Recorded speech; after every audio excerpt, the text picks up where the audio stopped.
It's called a promo, Shut kid, your and mouth, if you want to John. be the big dog, you're going to have to learn how to do it, so go ahead. You ready? No! I said, are you ready? That was good. I'm glad you finally decided to pull that giant stick out of your butt and have some fun for once in your life. You're uneducated marks! You sit there on your phones tweeting out your opinions like they're worth a damn. Let me explain something to you people. You don't know shit! And I'd like to think You shut up. that maybe this company will So, be better after Vince McMahon. what do you want to talk about? This is a birthday. This is literally a birthday through the table. So, like, our time is yours. What are we getting into today? So, for the first time in the show for like a year, I think, I have physical notes. Hell yeah. That gets a That's hell yeah how- from me. That's how dedicated I was to this topic. Give me a hell yeah! I've been saying it for a while. If you've watched any of our episodes and we've talked about this, then you would know. Or if you watch pre-show tapings, you would know. I want to talk about NXT UK or whatever connecting word you want, Progress Wrestling. I want to talk about some British strong styles, what I hear. I'm here for it.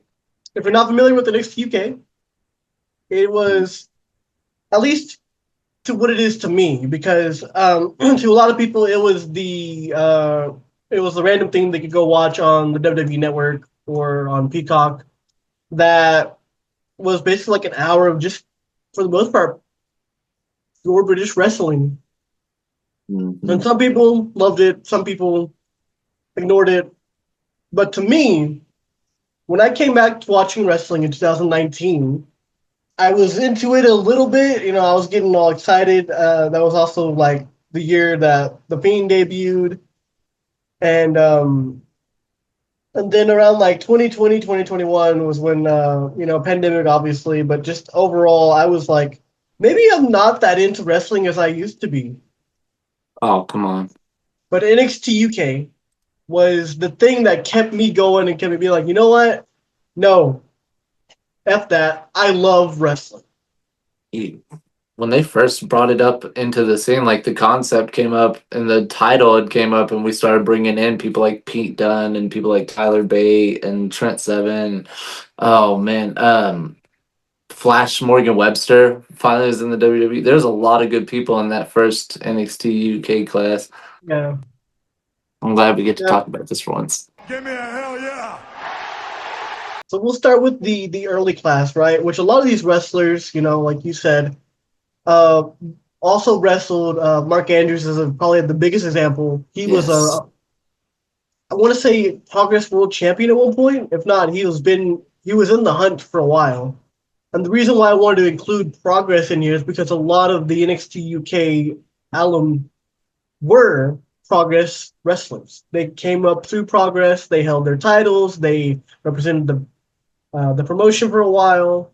Acknowledge me! So, starting off, you have NXT UK, which started with a tournament of sorts, right?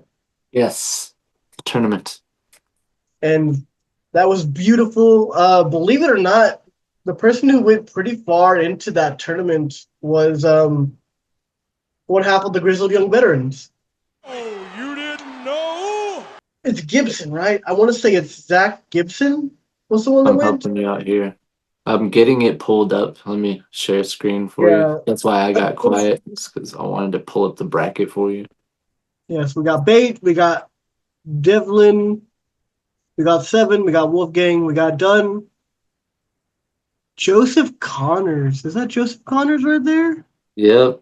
Beating out What? James Drake. Sam Grable. So this is the first one. Okay. So all these are pretty well-known names at this point. A few like Tyson T-Bone might not be familiar to some people, but he was around in that system for a while. The main point is that these guys were hard-hitting British wrestlers with also a lot had a technical edge to them, Bate, very good in that ring. Dunn obviously has the joint manipulation, and these were kind of wrestlers that I was not. When I grew up watching wrestling, I was a big high flyer fan. RVD, Evan Bourne, Same. and so seeing these guys go to work kind of helped mold what I'm into now, in some aspects for sure. A lot of the wrestlers that we see now that are off in these different promotions that are thriving came up through NXT UK. Just to touch on a few that I probably won't go into a lot because I do have a specific list here I want to go into. Yeah. But I think we'd be remiss to not mention the ladies. Obviously, I love women's Absolutely. wrestling. And so the two that I think everyone would probably immediately pinpoint out of the whole NXT UK class, Rhea Ripley, Toni Storm. Correct. Both held Even that with title before. Oh, sorry. Go ahead. I was just gonna say, even with Rhea Ripley, like going back to the original first NXT UK class, she wasn't one of the first women to be brought up. Toni Storm was just like the centerpiece of it. And at the time, I didn't even believe, I talk about it all the time. I didn't even believe in the hype at the time. Everyone was like, yeah, Toni Storm is the future. And then all the things kind of happened while NXT UK was getting its legs. All the things happened with the photo leaks and all that, and that really that really hurt at the time. It really hurt her career, and it shouldn't have. But yeah, Yeah. Toni Storm right from the jump was like the brainchild for NXT UK's Yeah. success. Thank you. And then, of course, you got the guys. It is a travesty that we are now talking about Pete Dunne and Tyler Bate more than we should right now. hmm And that's a whole separate topic that I could go into. But obviously, I think if you look at the guys, one of the biggest successes is obviously Gunther, right? Right. So if it helps, the direct lineage of the NXT UK title goes, and this is correct, we're correcting ourselves now. Tyler Bate, Pete Dunne, Gunther, Dragunov, Braun Breaker when the unification Yes. happened. That's the lineage. It's insane to think that that title only saw, 5-4 holders? Yeah, saw 5 different holders, again, if we're counting Braun Breaker. I wouldn't. Just like So we I don't would. count Andy Rose as an NXT UK Women's Champion, we do not count Braun Breaker as a. Okay. But Impressive as 4, though, nonetheless. Acknowledge me. yeah, I'm so entranced by the design. All the NXT UK designs, while we're on the subject, were fire, especially the tag titles. Those are my favorite tag title designs of all time. Acknowledge me. Another name. Actually, I'm gonna save that one because that one's involved. So we're gonna Okay. start going through my notes now, right? Let's go. Kind of like a rundown of what NXT UK means to me. Drink it in, man. So I want to get through NXT UK and then go to Progress. That's why I'm trying to kind of Buckle up, Teddy. go as fast as I can here. Got you. So NXT UK had a lot of good talent. My favorite batch of talent, believe it or not, though, was towards the end leg of the promotion. Of course, that's because I saw a lot more of that than I did the early. I break it up into 2 legs: pre-pandemic and post-pandemic. Fair. So one talent there, though, that really caught my eye, and that he's currently the Insane Championship Wrestling World Champion, is Kenny Williams.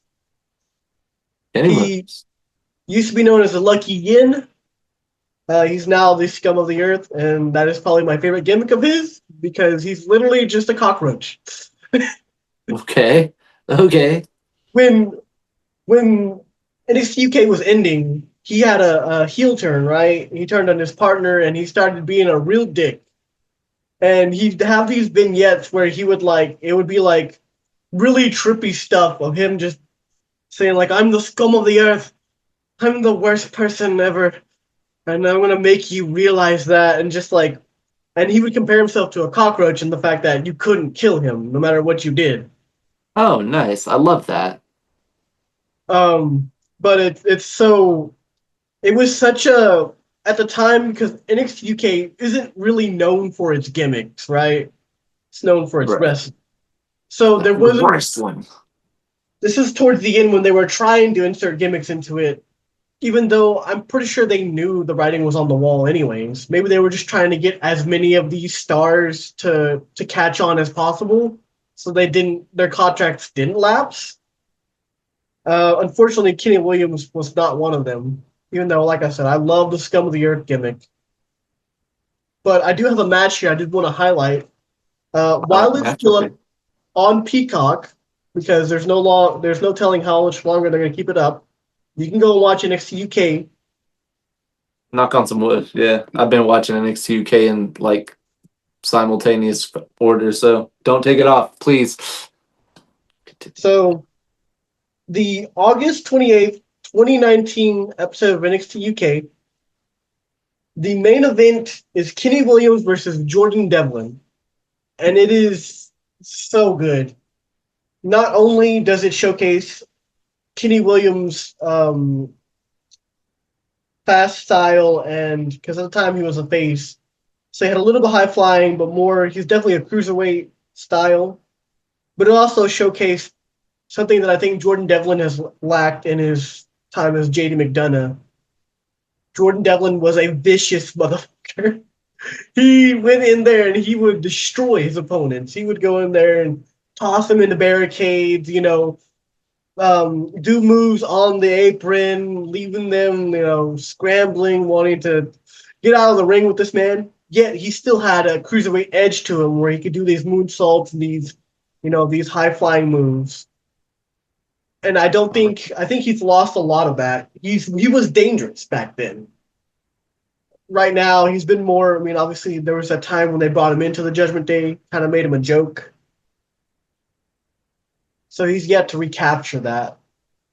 But that match is the main event of the August 28, 2019 NXT UK.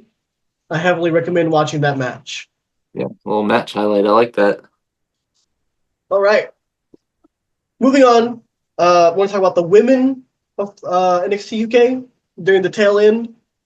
You had a stacked roster despite losing names like Toni Storm, Rhea Ripley. I think at that point they had kind of phased out Piper Niven as well.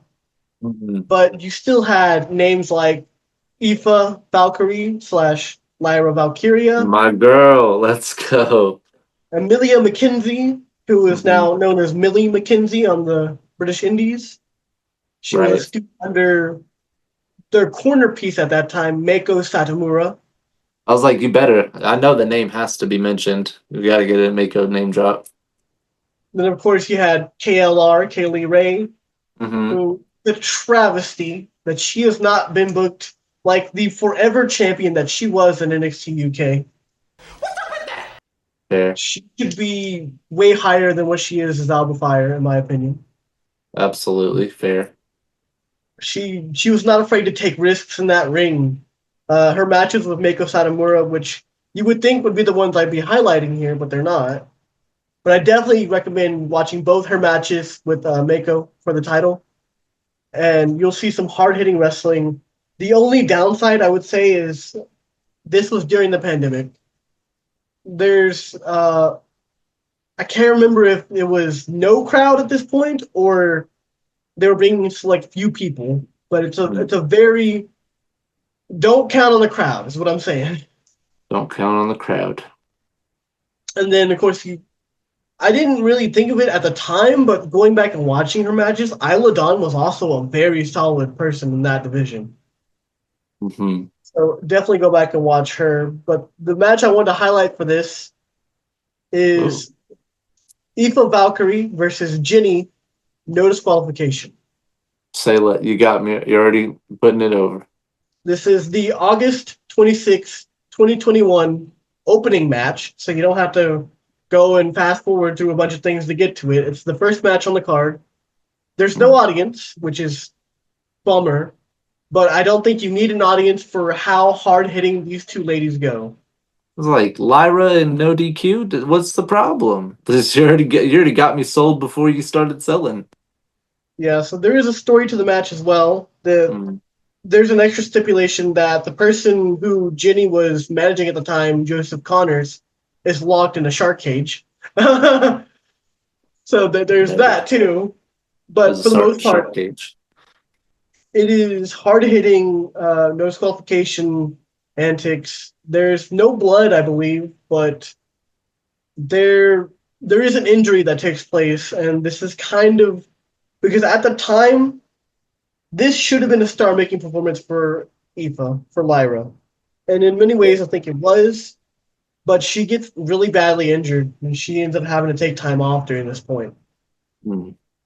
At the time, I would have pegged her to be the one. A lot of people would have pegged her to be the one to take the title from Mako. Damn.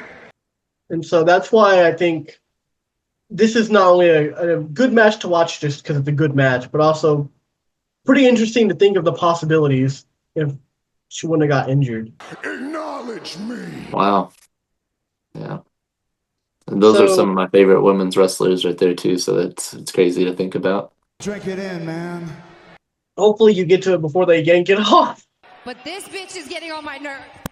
If not, you can always fast forward and go catch it before. I mean, as soon as you can. Match highlights are important. I'm putting the match highlights down here every time. Hell yeah. So that's NXT UK. There's a lot more that I could talk about. The tag division, crazy. Splash Morgan Webster and Mark Andrews. The grizzled young veterans soon to. Okay, I can't do that. The amount of time I ran into those guys during the All In week was wild. I ran into the grizzled young vets a shit ton. You mean the grizzled? There you go. Gotta say it okay. Before we leave NXT UK, can I just bring up the fact that like one cool thing we didn't get to mention, or there's a lot to mention, like Dylan just said, but we've got to interview one person from NXT UK, and I just feel like that's really badass. Good old Teamster. Yeah. It's crazy too because there's a lot of people that came into the system, which I wanted to highlight before I moved on. Killer Kelly. Yeah. Dakota Kai, of course, was there, and then moved on to NXT, and of course. Then obviously you had Rampage Brown. I'm not really a big fan of his, but I know he's a pretty prominent name. Obviously, Dragunov had some amazing title matches. He had some amazing matches with A-Kid, who I'm really sad that I was going to gloss over A-Kid and the Heritage Cup. Oh. Every Heritage Cup match was amazing. Okay. Yes. Yes. So good. Definitely go check out all the matches. I want to say it was A-Kid versus Dragunov, but I always get it mixed up. It was either A-Kid or Frazier. Either way, during that time, like I said, that was near the end. Dragunov gets injured, has to relinquish the title. The last person to hold that title in NXT UK is actually Tyler Bates. Go Tyler. But of course, can't need to mention Mustache Mountain, of course. You have to. You literally have to. Just so many different, Pretty Deadly. Oro Mensah when he was in the tag team with Oliver Carter. No, he was Oliver Carter at the time. His tag team partner was Ashton Smith. I was about to say. Yeah, really good stuff. And it was so weird. Near the end, they had NXT stars coming to NXT UK. You could definitely tell something was happening. Unfortunately, it was the closing of it. But you have not seen NXT UK, I highly recommend you go back and you watch the entire thing if you have time. Yes, that's what I'm doing. Do it with me. We'll do it together, folks. It's worth it. It's absolutely worth it. Where are you at? Do you know? I starting it back. Yeah, I'm still in the first season, like of the renewal period, and I'm on episode 11 now, 11 or 12. Drink it in, man. Noam has already gotten the Heritage Cup, so. Oh, I almost forgot Noam Dar. Oh, you never forget him again. Nova session, great stuff. Yeah, there's again, like you said, there's so much we could go over, but I know there's more to this. Yeah, so we're going to transition now because a lot of these stars wrestled in what is known as Progress Wrestling, which is still an amazing promotion today. Acknowledge me. They have a long lineage of stars who have come in from people like Tyler Bate, Pete Dunne, Gunther/Walter, Kaylee Ray, Mako Satomura, and even Jenny wrestled there quite a bit. But we're going to focus on, and it wouldn't be a me video if I I didn't knew it. mention, man, I knew it. the Black Swan, Cara Noir. Ding dong, hello. I had it on mute and like the video off so I could deal with Mako's bullshit. And no, not Mako Satomura still. That's what the mascot's name is. That's the kitten here. I was listening, I was like, he's not gonna start without bringing up Cara Noir first. Period. Damn it! I should have started with the women then. No, Cara Noir is the reason I got into Progress Wrestling. I turned it on. I think it was on the WWE Network, and I remember, I think it was his match against Dragunov that they were hyping up. So I started watching stuff to get caught up until that episode came out. And man, Cara Noir is a wrestler with a ballet background, which is crazy to think about. And he's able to incorporate that into his wrestling and his character so well. Cara Noir does not speak, but he doesn't need to speak because his facial expressions, his body movement, everything, the stories are told in the ring, as a lot of people believe it should be. And he's had some crazy matches. I'm going to run down a list of matches, and then I have one I want to highlight that I don't think a lot of people will know about or check out. But of course, he wrestled Dragunov quite a few times in Progress, both before Dragunov was in NXT UK and then during. He also had, when he had the title, he had matches with Swerve, Gene Money, who is also an amazing Progress talent, Lycos Kid, who is also another amazing British Indian Progress talent, and even Jonathan Gresham. Oh, you didn't know? But the one I want to focus on here is from Progress Chapter 127, and the word was progress. This is a 3 out of 5 falls match. Let's versus go. a name that I don't know a lot of people will know, and that's Chris Ridgway. Oh, you didn't know? Okay. Chris Ridgway, for those who don't know, is a hard-hitting, no-nonsense type guy. So I would almost compare him to the likes of John Moxley, with a little more technical edge to him. Not saying Moxley doesn't have technique, but Ridgway is a beast in the ring, but he mostly just beats the shit out of people. Yeah. There's So- British strong style, which I love, but then there's that, which is just smash mouth brawler style. Like, that's British brawler style.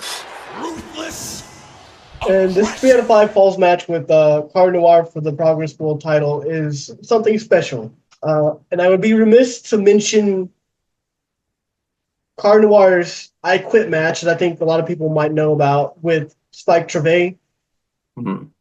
which is a big shift in the character as well, and it leads to some really interesting implications because it's essentially if Cara Noir loses, can't be Cara Noir anymore. So I highly recommend that one. That's another bloody match. Spike Trevay is an amazing talent who is good at making people hate him. I just got a Matchbox and a Blunts and Bumps idea from the last 2 matches. Let's go. Both of these matches sound fire. Continue on. So that's Cara Noir. Of course, can't not mention him, and I wish I had my 8x10. But And this is your what do you want to talk about? So if you wanted to spend 30 minutes just putting over Cara Noir, you could do that. There's no rule that says you can't. Give me a hell yeah. But I need to move on to the Progress Women's division. Okay. So there aren't as many names, but I think one that pretty much everyone's probably familiar with now because WWE has had their eyes on her, and that's not to be confused with Riho. Right. Rio. Rhio. Oh, shit. You also have someone who was in the WWE system in NXT UK, Nina Samuels. Think timeless Tony Storm, but not as charming. But not as charming. Well, damn. I have to be honest, I'm not trying to bury her because that's kind of the point. Whereas Tony is the face, Nina is a heel. And she's very good at making people not like her. But this bitch is getting on my nerves. But she's very flashy. I wouldn't say she's amazing in the ring, but she's good enough. Her real strengths come from her character, and she has a really good, hateable character. But this bitch is getting on my nerves. And then the woman that I want to focus on that I have the match for is Kanji. Might be familiar. She wrestled Mercedes Moné recently. Not in AEW, unfortunately. I would have popped if Kanji would have showed up in AEW, but it's not too late. I know that her and Nina were scheduled to have a Loser Leaves Progress match that got rescheduled, so I kind of thought one of them was going somewhere after that. Mm-hmm. But the match I have to highlight for this is from Progress Chapter 135. This is the Super Strong Style 16 tournament. Sounds sick to me. And that's a whole other thing I'll probably touch on near the end here, but Chapter Gotcha. 135, the 2 out of 3 falls match between Kanji and Giselle Shaw. Banger after banger. You might be familiar with Giselle Shaw. You might not. She was a TNA Knockouts champion. Oh, you didn't know? For a little bit. And she was also a Progress Women's champion. So it was really interesting at the time to have like someone from TNA coming in and like dominating the Progress Women's division. And that's what she did. She beat a lot of the women's division there. But it would be Kanji who would be her foil for a little bit. 2 out of 3 falls match. This is pretty much a Kanji is your hero here, and Giselle Shaw is kind of your unbeaten villain. And so it's pretty much a working her way to beating her through these 2 out of 3 falls. And it's a really good match.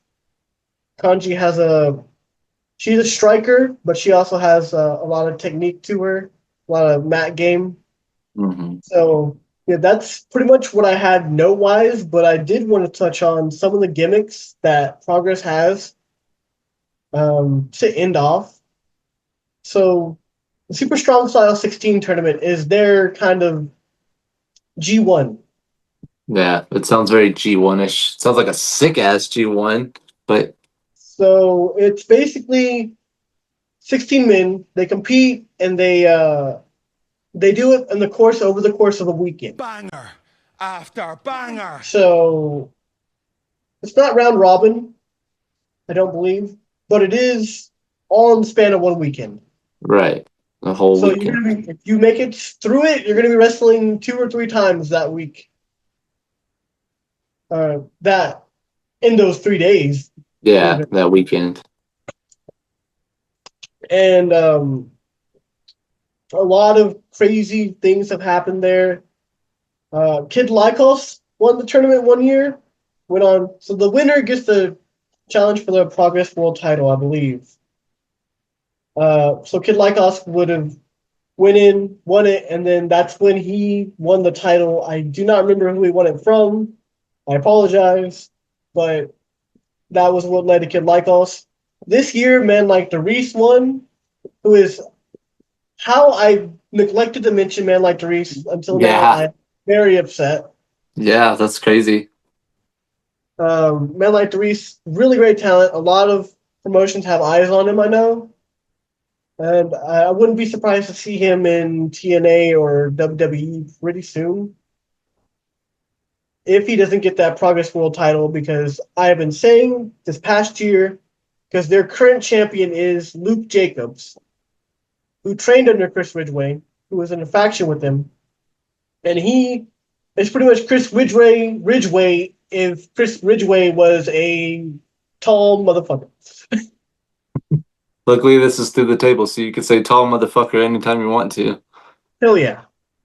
Luke Jacobs is a beast. And I thought Man Like DeReese was going to be the one to take it from him. But they already had a couple matches, and Man Like DeReese didn't get that title, but who knows? So Could be soon.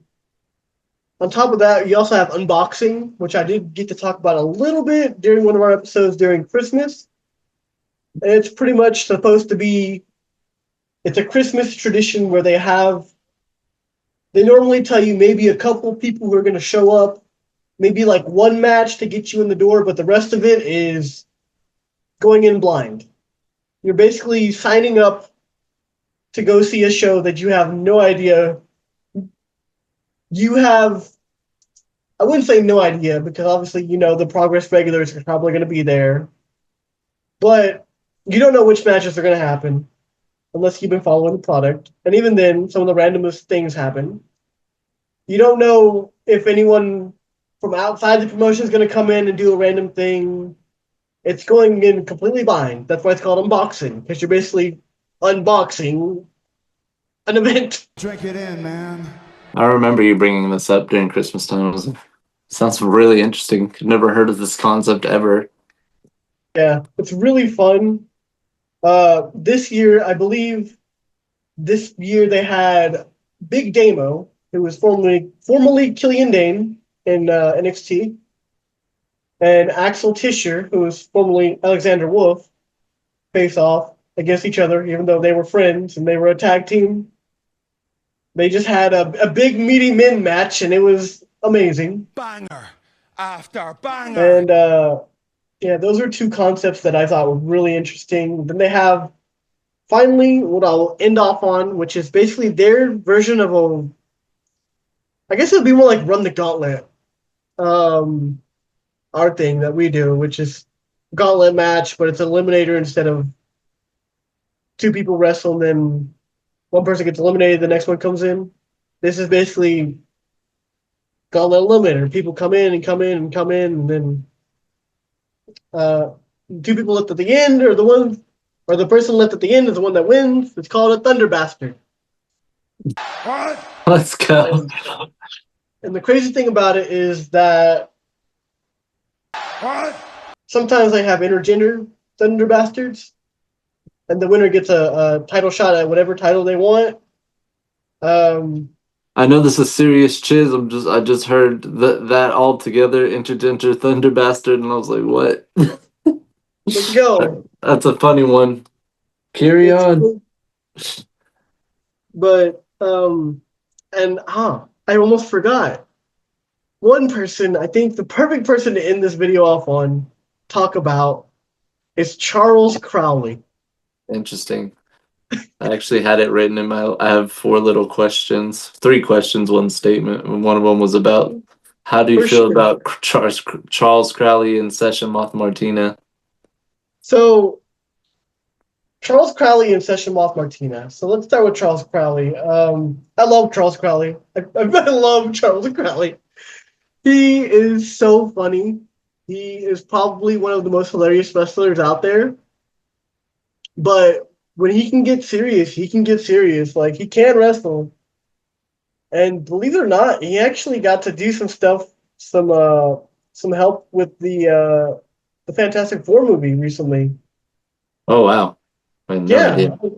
He posted about it. He was like, "Yeah, I got to help with some of the mocap, some of the VFX and stuff like that." Wow, that's okay. That's a cool fun fact. Oh, you didn't know? Session Moth Martina is also really fun. She she's currently in a faction with or I guess a team at this point with Gene Money, who's also really funny but also really talented in the ring. That's what I was about to say. She's someone that can like legit wrestle too. She's somebody that can. She's goofy at times, but she can for real wrestle. They're both really good in the ring, but they're also both really funny. And I didn't think they would make good heels, but they're in a heel run right now, and it's working pretty good. I'd seen Charles Crowley as a heel in a different promotion outside, and I knew that's what I'd known him as. So Charles Crowley, I don't know what he is now, but I know he's in and out. Obviously, he has other things he's doing, but he's been a mainstay there. Yeah. So you got any other questions? Any other burning questions? What are your thoughts on Rev Pro, since we're on the subject of British independent wrestling? I could be kicking myself right now because I'm not familiar enough with Rev Pro. I know Michael Oku. Let's go. Yeah. He was also in Progress for a while too, and I should have mentioned him, but I didn't see much of his Progress run. I've only seen one match of him in Progress. Really good match though. I know Alex Windsor also was in Rev Pro a little bit. And I started to get a little confused because I got Alex Windsor confused with Alexis Falcon, which again could be kicking myself. Two really good wrestlers though. I need to check out more Rev Pro. That's what I just always wondered, like, you watch Progress and you go back and watch NXT UK. How come you just never sit around and watch some Rev Pro? I don't, normally either, unless there's something specific I'm looking for. So I'm not sitting here like judging you. I was always curious. It's like, if you really like this, there's a whole other promotion that's filled with it too. It's a great one. It's really hard. So the thing about this, the whole reason these episodes are so good is because there's so much wrestling going on. Yeah. Just the main things, we don't ever get a chance to talk about this. Yeah, this is a first. I literally, during the course of this episode, I got to go download the NXT UK graphics to put at the bottom of the screen. I was like, this is fun. I finally get to use this for something. Exactly. And there's a lot I could say about it, but for the most part, yeah, I think I would not be I think I might have dropped off from wrestling if I wasn't watching NXT UK at the time. I'm going to be perfectly honest. Yeah, can't put it over enough. It's one of my favorite stints of WWE. Also, I want to give an honorable mention to one British independent promotion that we used to be super into before it went back out of business. 1PW, bro. I miss 1PW. Will Ospreay is still the champion. I still believe to this day Will Ospreay is the champion of that promotion. Technically, yeah. One last question I did write down during the course of this. It was a very light question, and so that's why it's the ending question. How great was Nigel McGuinness and Vic Joseph as a commentary team together? My God, it was really good. Really good. That's where I was introduced to Nigel McGuinness, which is so sad to say because it's like, oh, you didn't watch Ring of Honor. It's like, yeah, unfortunately. There's just so much wrestling. That's the same thing with the Rev Pro thing. There's just so much wrestling. Yeah, but I mean, definitely, if you guys get a chance, go check out Progress. Go check out NXT UK while you can. I have to stress that while you can, because there's no telling if once Peacock goes down or once WWE comes off of Peacock, there's no telling if you'll be able to watch it anywhere else. I gotta go pray. Hold on. I'm going to go pray. We got some end of episode shenanigans here. In the name of the UK, we're going to pray that they don't take the UK away. I love you, Solo! Please. All right. I'm going to be honest with you right before I close this off. This is probably one of my favorite Through the Tables because, again, we never get to talk about NXT UK or British Strong Style. Some of my favorite things in this whole entire industry. That's why I love wrestling. So, thank you. Thank you. Thank you.